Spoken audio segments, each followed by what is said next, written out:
The city of Villedor has hundreds of things we can discover, from the locations we can access to the many factions we can join. Well, today folks, I'm going to be breaking down everything new we saw in the recent Dying Light 2 Gamescom gameplay trailer, so without wasting any more time, let's get right into it. The first shot shows many of the city's skyscrapers, one being a VNC building with a coffee and donut cafe to the right and a bowling alley to the left. Here we see a building with a city space down below with an overgrown bus stop.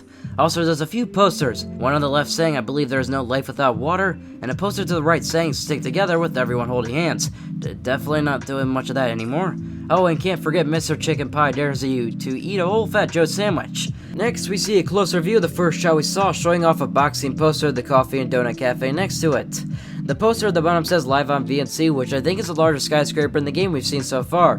Here we see the same church or cathedral we've seen 10 times before, and I believe it's the area Ayden is captured in by the Peacekeeper and is then rescued.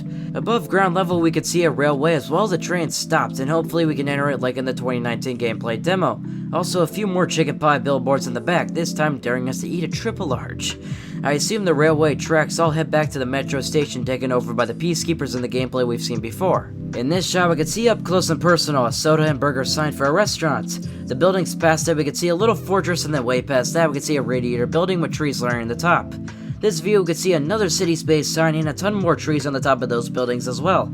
In the distance we can see a bridge crossing the water as well as another bridge or highway in the far distance that looks collapsed. The view then dips down into the city streets where on the way we can see a hotel and another goddamn chicken pie sign to the left. At this point I better be able to fight a chicken pie mascot with how much they're advertising this business around the city. Once we reach ground level there's a Villedor stand with this weird shaped caricature. The survivor on the ground is also running from a pack of virals but trips on his own shoelaces and almost gets himself killed. There's also a danger do not enter sign and some falling over gates and defenses showing what the military set up and, failed the quarantine. The next scene has a mutate demolisher smashing through some doors out of maybe a quarantine zone. And to the left and right we can see numerous danger signs but also a ton of posters saying join us as well, with a few Peacekeeper soldiers and their logo in the corner of the poster.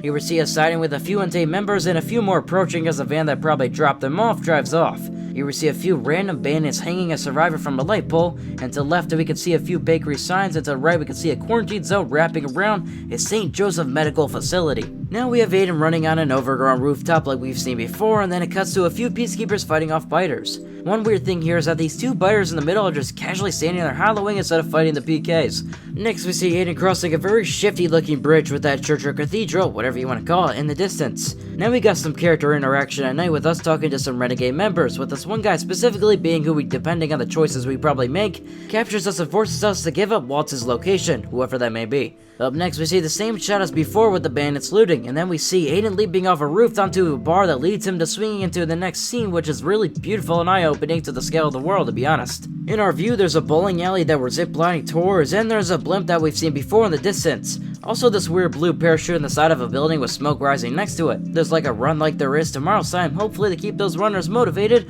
or else it'll be somebody else's meal. Next we see Ayden messing with the detonator with Albert to see an explosion go off behind him, bringing down the windmill structure.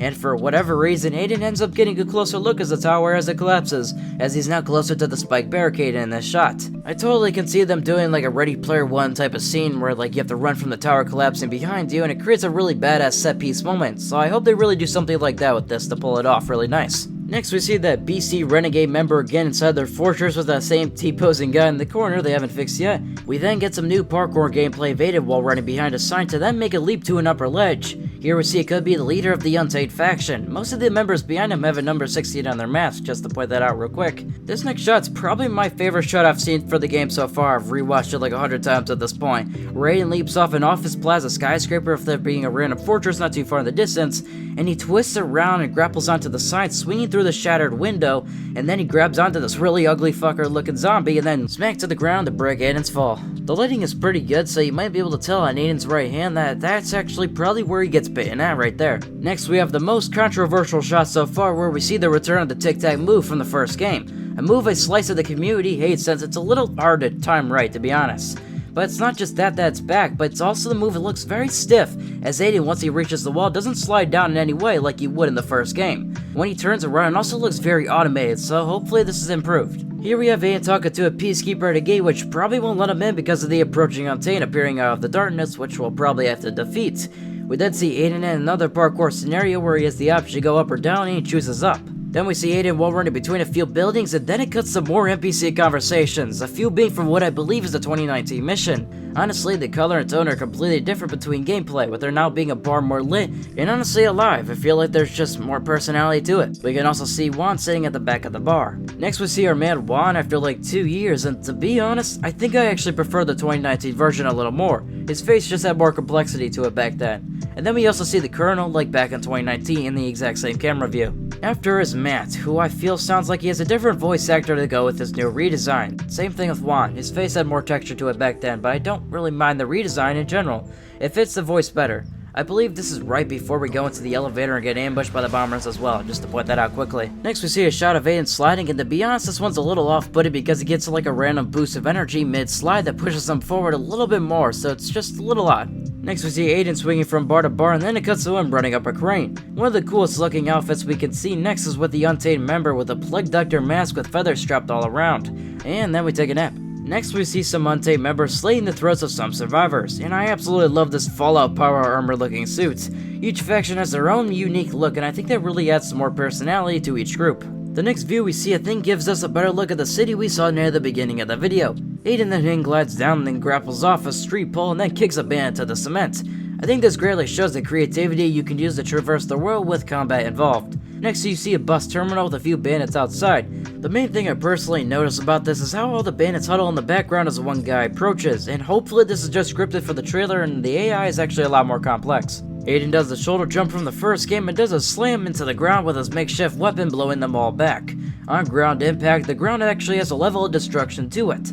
We then see a pretty satisfying push, a weapon block, a throwing knife throw, a drop kick through the bus window, a wall run off the bus into a kick, a block with the brass knuckles, then goes into another shoulder jump to a mid-air finisher kick, and finally a throw behind to the ground, with another bandit getting his head cut off at the end. This pretty much ends off the new gameplay as we see Ayden looking over the city. I hope you enjoyed my breakdown of everything new and interesting we got to see. The fact that we got this much a few days before another gameplay trailer is impressive to me, so I'm really excited to see where this goes.